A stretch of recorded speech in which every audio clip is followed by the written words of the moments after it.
Hey, it's Alicia, and time for another Indie 1023 session at home. I'm joined by the Besnard Lakes. I've got Jace and Olga here. Hi, guys.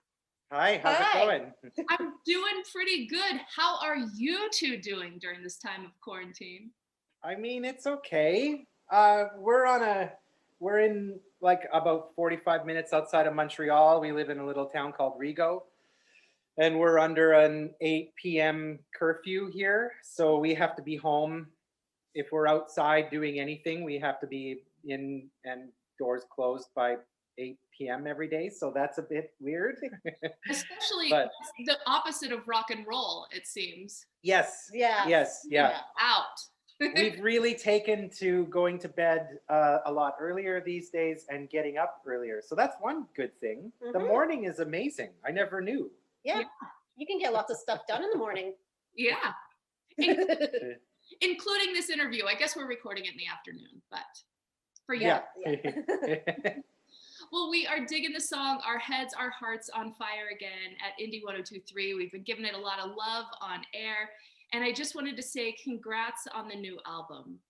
Thank you so much. Thank you. We're pretty happy with this. We never thought it would even come out. So we're happy with the amount of, press it's getting, and people seem to be really enjoying it. So that means a lot for us. We're pretty happy. Yeah, this is your 6th studio record, first in about 5 years, and it's epic in so many ways. It has an epic title, epic in length, and just sort of this epic, blissful groove throughout it. It's called The Besnard Lakes Are the Last of the Great Thunderstorm Warnings, and the release has been called a 72-minute psychedelic opus that has been worth the wait. Does that make you feel good to read that? Wow. Wow. That's awesome. Yay, yes. Yeah. It totally makes us feel great. Oh, well, yeah. I mean, every record we've ever made, we've tried to make them into psychedelic opuses. But, when we made this one, we had just finished with our label at that time, and so we didn't have a label. And so when we started making this album, there were no rules, there was no deadline, and so we just worked at it until we were happy with it. And it ended up being over an hour long, and filled with ambience and drone and things that we've always wanted to have but couldn't fit onto one piece of vinyl. So it's something we've spent a lot of time at, and we're really happy with the way it turned out. Yeah. No compromises. No compromises. I love that. This is a double album. Near Death is the title of the first side. Death, After Death, and Life follows next. And before we get into the details of it, I just kind of want to hear about your story as a musician. How was life going up until March of 2020, and then since? I know you guys have hinted that there's, a curfew and such nowadays for you to be inside, but yeah, what's this past year looked like for you? I mean, it's been usually the big thing for us is every year we actually go to Besnard Lake, which is a real place in northern Saskatchewan.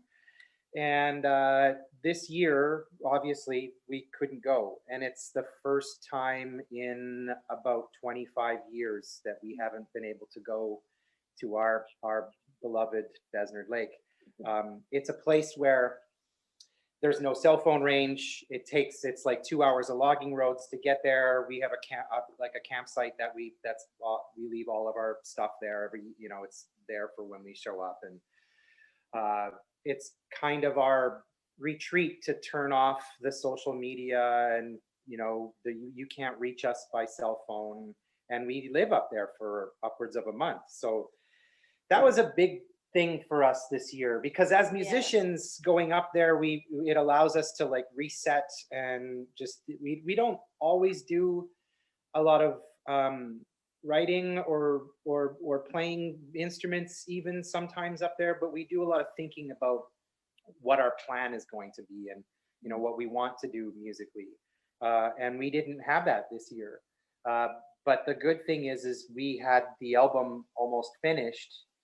2020 it was finished, and we had actually found labels who were interested in putting it out. So March hit. It's the middle of the, the big part of the pandemic, and we're negotiating, like the details of contracts for labels for when this record's going to come out. And we didn't know what was going to happen or anything. We all, we were being optimistic and thought the record was going to probably come out, and we were going to be able to tour and everything was going to be fine again. So then we hit big lockdown, and luckily we were a happily married couple, and we like being around each other, and so we locked down, and it's been okay. We don't live in the city, so we can still get outside, and we had a really amazing garden last summer because we were home all summer long. So that was kind of fun. Yeah, we did a few home reno projects. We had we landscaped the shit out of our backyards. It was like we put in an above ground pool, and we also did we actually put a mini beach in our backyard as well. And we kind of if we didn't have Besnard, we at least had our backyard. Our backyard Besnard, yeah. Our backyard Besnard. It was The kind above-ground lake. Yeah, totally. That's it. Yeah. Who's more handy in the backyard, Olga or Jace? Well, Augie is a really great gardener. She does that in the summertime as one of her kind of part-time jobs that she does around in the summertime. So she's this landscaper, gardener, designer, and I do all the big heavy bricklaying work and repairing of the deck and all that stuff. Yeah. So it's a good team. Yeah, we have it. Yeah. We have it worked out. I love that. Well, let's get into a little bit of the details of the record. It's been called a searing suite about darkness, of death, light on the other side. And I thought listening to it digitally was good, but as a fan of vinyl, I can't wait to get it on wax to sort of slow down, put it on the record player, and just bliss out with it. I think that's going to be the best way to listen to it, or on a long drive. That was my first impressions. Oh yeah. Of how I would want to experience this record after listening to it digitally. It's definitely a driving record for sure. Yeah, definitely. We had actually some of our greatest courting memories when Augie and I first met all those years ago were based on going for drives when I was going to art school in BC, and her parents lived a few hours away from Vancouver, so we would drive up to see them. And those drives, we have fond memories of listening to prog rock music and Yes and Rush, and Augie's a big fan of that stuff, and so am I. So we bonded with those. So driving records is always, and I also, she grew up traveling a lot when she was a kid because her parents lived in a smaller town in BC, but she moved to Vancouver, and so she was always kind of traveling. And I'm from the prairies, so anywhere you want to go, you got to travel for a long way because there's nothing. So we always were listening to music in the car, and so it's definitely that's a big influence for us, is making sure the album is a good driving record. So, and it has that pacing, Yeah, I've got mountains kind of about a half hour away from me here in Denver, and I'm like, this would be the perfect album to put on to go drive through. Yes. Yeah. The Rocky Mountain. So, I read that this is one of your most uncompromising recordings of your career, and I was wondering, is it because of the length of it, or because you left the label? How do you interpret that when it's said? I think it was a bit of both. I think once we lost our label, we weren't really sure if we were going to continue at one point. Mm-hmm. And then when we started sort of taking stock and seeing what we had, and also realizing that we had set our lives up together to do this, to make a living, to make records. And so we started recording stuff. We built a little project studio out back behind our house in a little shed that we had, and we just worked at our leisure. And because there was no deadline, and we would always try to keep our records to 45 minutes long, because that means one slab of vinyl. just to help the label out, because it's expensive to make a double record, and we knew that they probably wouldn't do a double record for us. Yeah. We're not a big selling band. Mhm. So this record, for this, when we finished it, like we were just trying to make something that was no compromise. We had also started this side project called Light Conductor, which was an ambient project with lots of drone, and I had also started this organ project, which is a drone project that I called Welcome into Black.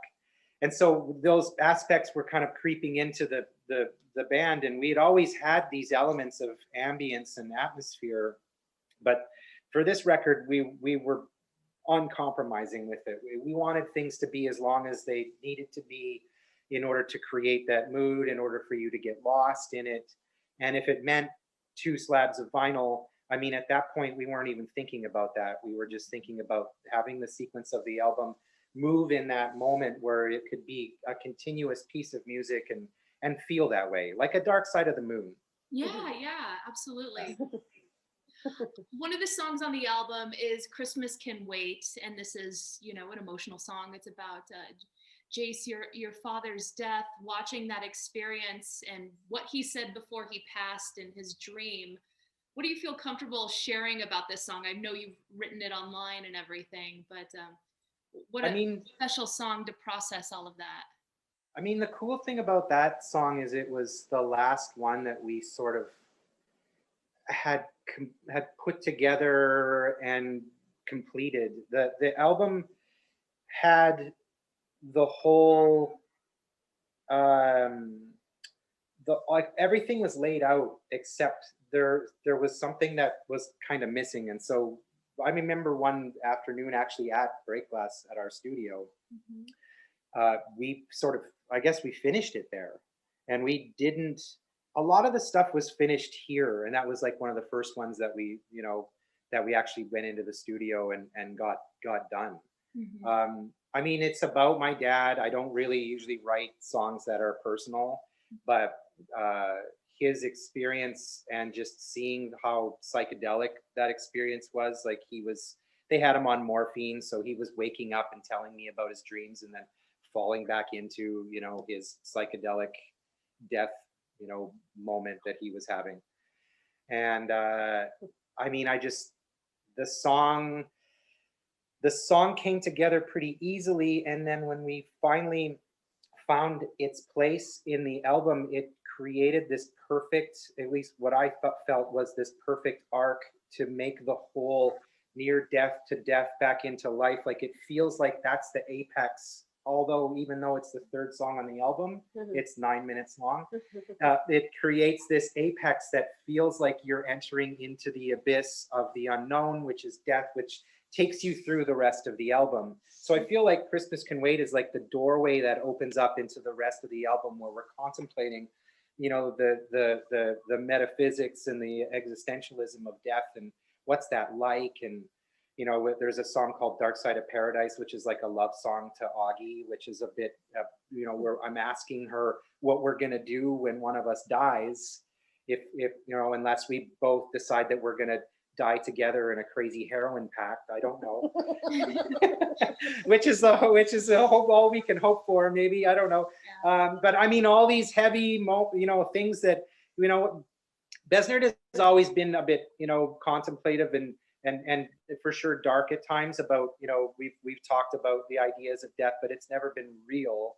And now that we have this realness to death and having us actually talking about it on the album, we feel like there's a lightness that comes from it, and there's a hope that happens from the record that maybe some of the other records didn't have. And that was a kind of a really nice thing to realize. It made us, it was a therapy for us to get through those things. And I feel very comfortable, with my dad's death now. And like, I mean, I don't think I'll ever be comfortable with knowing when one of us are going to die. But at least you address it, But at least, most people, a lot of people maybe just don't talk about it. And just talking about it is I think it's super important, because at least it gets it out in the open, and those feelings can be talked about and somewhat dealt with. I mean, it's never an experience for the real thing, but you know, it can get you partway there anyway. Yeah. I mean, I know that you guys are so collaborative with writing this song about your father, Jace. Augie, did you just sort of take a back seat? Were you there helping compose the music for it, or? Well, I mean, I remember that, like, when we were recording that at the studio, it was kind of, I did let Jace kind of take the lead on it. And I remember even at one point, because he was working on some stuff on like just doing some synthesizer stuff, and he was doing some MIDI like stuff and making these crazy noises. And there was a sound that he came up with that kind of reminded me, and I don't know, this might have actually played into the title of the song too, I'm not sure, but it kind of reminded me of that Paul McCartney, simply having a wonderful Christmas time, because it had that like womp womp womp womp womp sound in it. And I just remember like looking at him and just going like, this is awesome. This is what it's about to make music. This is like, it kind of felt like that was kind of a breakthrough, at least musically. But for sure, I mean, I did take the back seat on that, but like in the second part of the song, I do come in with some vocals. And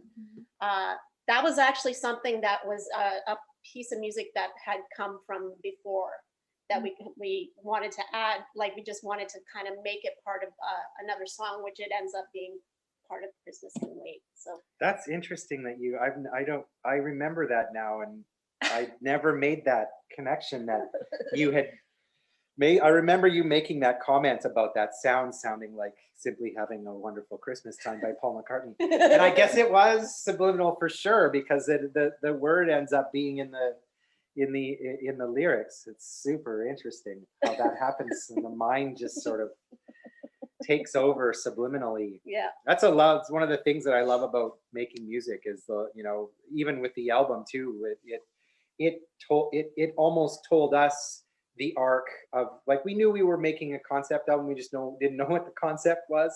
And the album, it's like it presented itself to us. Once it was finished, Augie listened to the whole sequence, because she puts the sequences together usually, and she realized that the whole thing took this, like, with the 4 sides, the near death, after death life, and it actually took this, the layout, it took this layout plan, but it almost like it presented itself to us. Like, we never forced that. And I mean, when those things happen, I feel like those are like the greatest moments in music. It's almost like you got the puzzle. Yeah, you have the puzzle and you put the last piece in, Elsewhere on the record, you pay tribute to the late Mark Hollis of Talk Talk.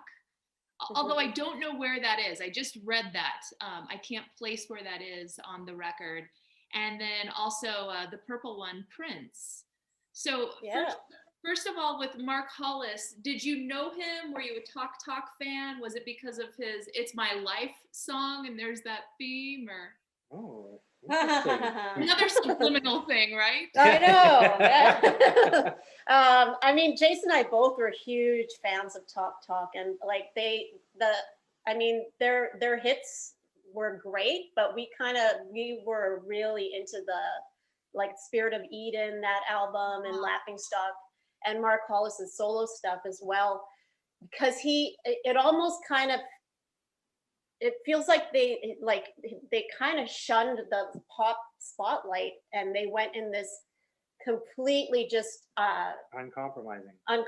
Yeah, exactly. Like, they just went into this musical world that was just completely, it was mind-blowing. It's like, even the album covers, the album art, the poetry of the lyrics, and the musicianship, just the whole package of that band was just, it was huge for us when we were younger and listening to stuff, and aspiring to kind of to be something, like it, I don't know, like that, it was just this huge influence on both of us. And in the song Raindrops, I kind of loosely reference him in the lyric Garden of Eden Spirited, which is kind of a take on the album title Spirit of Eden. Gotcha. And I guess it's kind of, it's just my mini tribute to be, like, just the beauty that talk put out into the world. Yeah. What about The Father of Time Wakes Up? This is mourning the death of Prince. Yeah.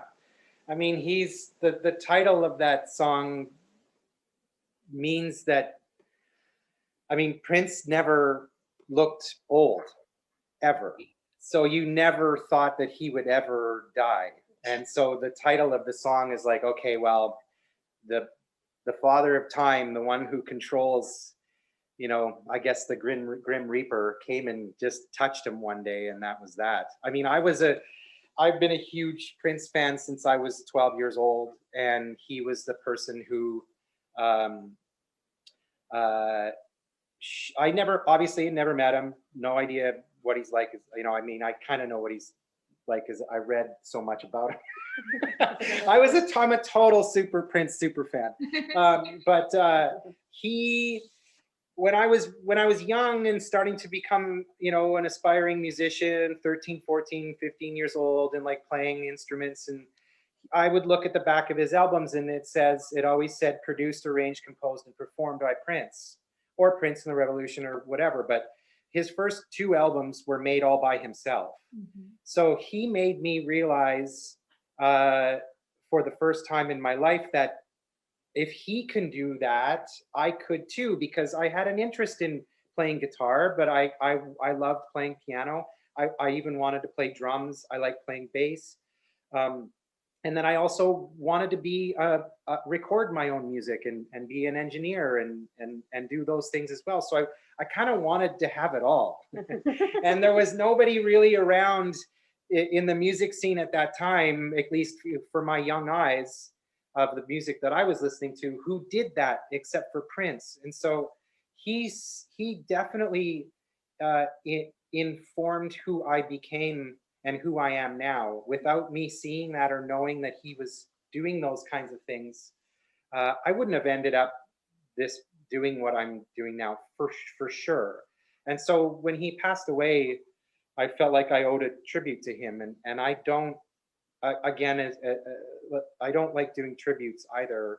I usually find them to be a bit cheesy, and everybody is always jumping on the bandwagon when someone dies and proclaiming to be like the biggest fan ever. And I kept pretty quiet when that happened because I didn't want to jump on the bandwagon. But it really affected me.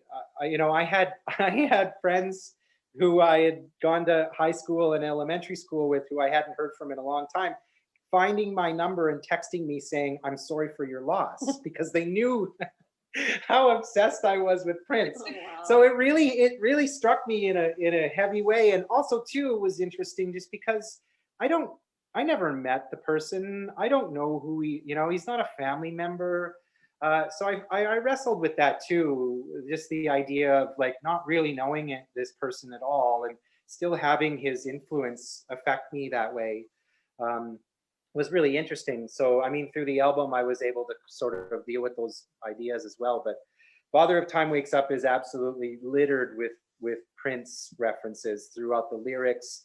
My friend Mark Cuthbertson, who's a guitar player in Dallas, big Besnard fan. He'd been wanting to play a guitar solo for years on a Besnard record. And so I asked him if he wanted to do a solo at the end of this song, and it was a tribute to Prince. And he layered in Prince melody references through the entire solo. So I almost cried when he sent it to me. It's just absolutely gorgeous. Mm-hmm. And I mean, that takes a lot of work to like change the melody, put it in the right key, and work it all out so it all fits. And so, I mean, the song is, I mean, it's probably the only tribute to a musician I'll ever do because he's the only person who affected me in that way. I have other musical heroes, but he's the one. So I mean that it had to happen. Yeah, that's the magic of music. Like, you know, hearing you be inspired by him. I'm sure there's Besnard fans out there that are inspired by you. You know, it's like how music is so much bigger than us, and you know, we don't realize it at the time, or some industry is so much bigger than us, you know? Yeah, we don't realize that at all, actually. Yeah. I mean, relegate social media to Augie a lot of times. I'm not really on social media. I can't really handle the criticism, good or bad. I like to just stay away from it. So once the record is kind of done and gone and out the doors, it's not ours anymore. It becomes the people's record. And then I just take a step back, and I'll read 100 great interviews, and then someone says something bad and it ruins my whole day. So I just stay away from it. Are you a social media fan then, Augie, or do you just sort of I mean, casual? I don't mind. Part See, of the job. Right? Yeah. Nowadays, it's like as a musician, you have to be on socials, or you should. yeah, I have to say, like, I've gotten a lot better at dealing with that aspect for sure. Because Yeah. I'm the same way too. I'm super sensitive to criticism, and Yeah. like, yeah, it could just ruin my whole day if I just read something nasty. But people love to be nasty on social media because they don't have to look at you face to face, and that really bothers me. yeah, Yeah. exactly. People can just feel like they have license to say whatever they want. Yeah, but it's actually, I don't know. I just, over the years, I think I've just kind of grown a thicker skin. I mean, I think I'm just able to deal with that stuff a lot better now. And I kind of, I don't take things as personally anymore. I realize it's like, this is a band. It's Yeah, it's just a band. it's a band. It's just a band. Yeah. It's like, and it's also, and it's kind of separate from, us as individuals now. It's something of its own. So it's like, I have to treat it as this kind of separate entity in a way. Mhm. So that has kind of helped me deal with like the nastiness and stuff that comes with the social media. So Mhm. I don't mind doing it anymore. I'm just, Oh, good. She can keep doing you it. can keep it. Yeah, that's it. Sealed my fate. You're hired. You're rehired. Yeah, you're always. I'm thinking back to a YouTube concert that I watched of yours a while back at a remote church, I think. And it's posted online, it's on YouTube. I believe it was posted in March of 2020. And one thing that caught my ear about watching the show was your pre-van ride. And you said something about storm chasers. Oh yeah, And that it's caught my true. The neighbor's dog. That Was the neighbor's dog when we yeah. went to Saskatoon, or yeah. Yeah, That's and so Storm Chasers caught my ear probably because of the album name. Am I reading into this? Are you fascinated by storm chasing? I'm sure it was just you guys being cheeky, but Well, it's really interesting that you found that. I mean, I'm from Regina. I grew up in Saskatchewan, so we were in Saskatoon. I mean, when I was a kid, I loved storms, thunderstorms, tornado warnings, like just terrible. I shouldn't I shouldn't like those things. They destroy things. They can be terrible. But I got so excited when I saw, because when I was a kid, it was obviously pre-internet, so you would be watching television or listening to the radio, and a thunderstorm warning would come across take the TV over and flash red and blue with like these bold, letters saying, possibility of severe hail, severe thunder, severe weather, or tornado. And I remember always just feeling like this sense of awe and this sense of excitement and like electricity running through me, where it just because the mundanity of the day, is that even a word? The way the day moves is just, the mundane day gets taken over by this sudden, weather system that's going to disrupt everything. right. And since there's there was no social media where people could just look at the weather and go, oh, it's a thunderstorm today, and then go on to like a million other things. It was like, there's a thunderstorm today, and it occupies the next 2 hours of your thoughts. You maybe go outside, look into the sky, see the storm coming, see if you can see some lightning. And so when we were back in Saskatoon doing that thing for that church, Kevin, our drummer, who's also loves watching like tornado movies on YouTube for some reason, we started talking about this storm idea. And I mean, every time I'm back in Saskatchewan, it reminds me of when I was a kid, when, you know, when a storm comes up, you just like feel that humidity in the air and the actual physical electricity that you feel, you know? So, and then that's where the name of the album came from. Like, we kind of likened ourselves to this, you know, archaic warning system that is warning people of this storm. And we're saying that we're making these long form records that nobody really does anymore, because Spotify and Apple Music are just playlists and one song here and one song there. And we're trying to get people to listen to the whole record, which we know is a tall order, and that's okay. We don't mind, but we would kind of feel like we're, you know, one of the last of this antiquated system of making these long form albums, you know, and trying to get people to listen all the way through again. So just imagine that you're anticipating that thunderstorm. That's the feeling that you should have, and you'll get through the whole thing. Yeah, watching for those funnel clouds. Remember that, like as a kid, like when you knew something, like seeing a funnel cloud in the distance, or when you do hear the tornado sirens and such, it's like just terrifying. I don't know why we're so just, you know, you're young and fearless and you don't think anything's going to happen, but oh boy, you know, danger, total danger. I know Canadian guidelines are a bit different as far as the global pandemic goes from here in the States. I'm wondering, what's your read on the return to live music? Oof. I mean, we were optimistically thinking that we were going to be at least touring Europe, UK, Europe in September. We've already booked and canceled and booked 2 tours already. It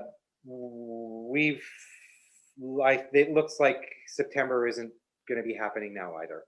So we're not sure yet. I mean, we're hoping for September still. We'll see what happens. But I mean, some people are still saying like a year and a half, 2 years before anything can get back to normal again. I mean, some of my friends who like actually make a living touring as a band, like, I don't know what's going to happen. Like, the venues that we play at aren't going to be around anymore for that, you know? A lot of those smaller venues that we play, I mean, they're not going to get enough funding to, they're probably, you know, they make just enough money to, you know, to make it to rent each month anyway. So, I mean, I don't know. It's going to be pretty weird, you know. We really want to get out and get touring again. We'd love to tour this album. I mean, we'll probably still tour the album if it's 2023.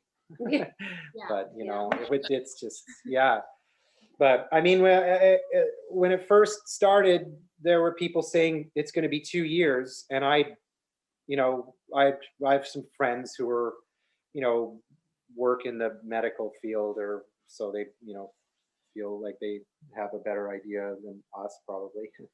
They were all saying 2 years, 2.5 years. And I was like, you know, I'm always optimistic about these things. I'm always, it'll be fine, you know, they'll figure it out. But I mean, the more I see it, the more it just seems like it is going to be a longer than not longer. Plus with all the variants that are coming out now, and who knows what's going to happen with, some people are just saying that this might just be the new norm, which I can't really stomach at this point.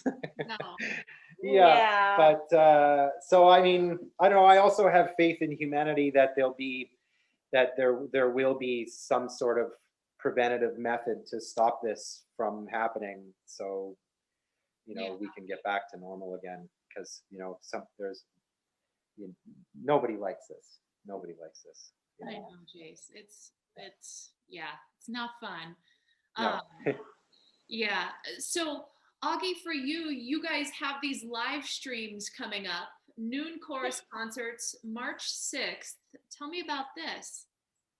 Well, we already did one at the beginning of this month, and for that one we did we played the entirety of the new album. For the one for March 6th that we're doing, it's going to be just kind of more of our classic old hits. Mhm. And there's also going to be one April 3rd, I believe, which is going to be kind of a mix of old and new. And we're hopefully going to employ our horn section again for that one, which we used on to do the new album stuff. So it's basically just like us playing like what it would be like seeing us at a show in a venue. There's, like lasers and fog and strobe lights, and it'll be, an experience, I think. How are you guys finding it to perform without applause? Pretty weird. It's I mean, pretty weird. watch the next video. You'll see how weird it is between songs when we're like getting ready, because we usually like to just keep the whole set moving, and we don't talk between songs. We want to just create the experience and just go from beginning to end. But I mean, when you're getting ready and there's only like 5 or 10 seconds of silence before you start the next thing, and there's nobody there, and the whole place goes totally silent. It leaves for some really interesting, awkward silences between our songs. But I mean, we don't care. Yeah, I mean, you were performing and we're concentrating, and it's part of the whole thing. But it's. I mean, like, there's nothing that replaces playing in front of a crowd. That's an obvious thing. So, if we have to do these things to still reach out to people, that's fine. Mhm. But as soon as we're able to actually get out and play to an audience again, that's what we want to do so badly. Yeah, I bet. Well, before we go, I want to hear from you. Is there any music, books, TV shows, film that you two are loving right now that you want to recommend for all of our hours that we are at home? And well, we're actually watching Sons of Anarchy right now. I mean, it's addictive. It's so violent though. It's so violent. I said to Augie last night, like, we usually turn it on and watch a couple episodes before bed, and last night I got up during the end of the first one and came back and I then got into bed for the second one, and I said to Augie, I was like, Sons of Anarchy, this show is like the only show I've ever watched that makes my feet sweat. It's just so intense. I mean, it's definitely one of the more violent ones of it. Like, we actually went from watching The Sopranos, which we'd never seen before. Mhm. So we watched that, and now we're on to watching Sons of Anarchy. So yeah. I mean, it's such a deep dive, though, the worlds that they create in those kind of shows, like. And because you can binge watch them, there's like 300 episodes. So, I mean, this is the time to do it, catch up on all those things. So it's probably time to watch Twin Peaks again too at some point. Oh, yes. Yeah. That makes my feet sweat per se. When I visited it, because the Todd or the Bob character, like sometimes when Bob will pop up, I'm just like, I can't watch it's anymore. it's pretty. Yeah, it's terrifying. Still so terrifying. It's terrifying. Yeah. Lynch is a genius. So much a genius. And think about when that came out and it was on network television. Think about all the little old grandmas and stuff, like back in the late 80s or early 90s or whatever, when it was out, like sitting at home and watching that as their late night TV. Then, like. Unbelievable. It's unbelievable that was on that primetime TV. Well, late, like 9 o'clock at night or something. Yeah. But still unbelievable. Yeah. A revelation, Yeah.